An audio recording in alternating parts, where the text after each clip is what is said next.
ভাই বলছে ছেলে মেয়ের কথা দিতে পারে না, এটা কি সরকার দেখে না? এটা কি সরকারের কানে হয় না? সরকার কেন তামাশা করে?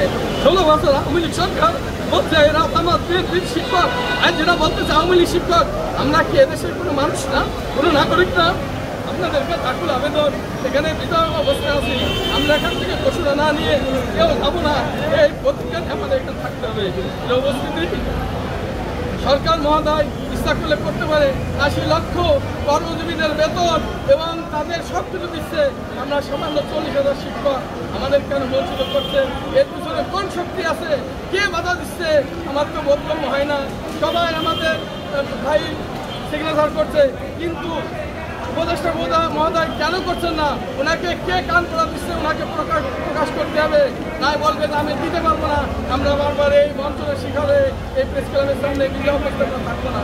কিন্তু উপস্থিতি আমাদের ভিতরে অনেক ভাইরা আছে চাকরি শেষের পথে 2 বছর 3 বছর, আজ তারা যদি এই থেকে কিছু না নিয়ে যেতে পারে তারা বিনা বেতনে তারা অবসরে যাবে। আমরা এটা চাই না। আমরা আজকে প্রতিজ্ঞা করে বলতেছি, আজকের দিনের ভিতর আমাদেরকে অবশ্যই একটা আশ্বাস এবং নির্দিষ্ট তারিখে বলতে হবে যে 29 তারিখ থেকে আপনাদেরকে ছাত্রীগণ বা এমপি করা হলো, আমরা সব হাসি মুখে চলে যাবো এবং এই সরকারকে স্মরণ করে তাদেরকে স্মরণ করবো, তাদের জন্য 5 ওয়াক্ত নামাজ অন্তত দোয়া করবো যে এই সরকার একটা ভালো কাজ করে গেছে। কিন্তু পরিতাপের বিষয়, এই সরকার কেন করতেছে না? কাদের চাপ, কাদের ইন্ধন, কাদের কান পড়া আমাদের বুঝে আসে না। আমাদের সব কিছু ওকে। বর্তমানে আমাদের প্রশাসন প্রতিষ্ঠানের ভিতরে 1327টা প্রতিষ্ঠান আমরা এমপিও সাবমিট করেছি। বাকি যে অনুদানবিহীন প্রতিষ্ঠানগুলো তাদের কাগজপত্র নিচ্ছে, কিন্তু কোনো কিছু করতেছে না।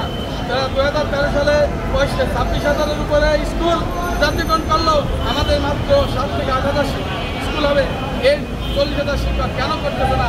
আমরা এদেশের নাগরিক, আমরা এদেশের সন্তান, আমরা এদের জন্ম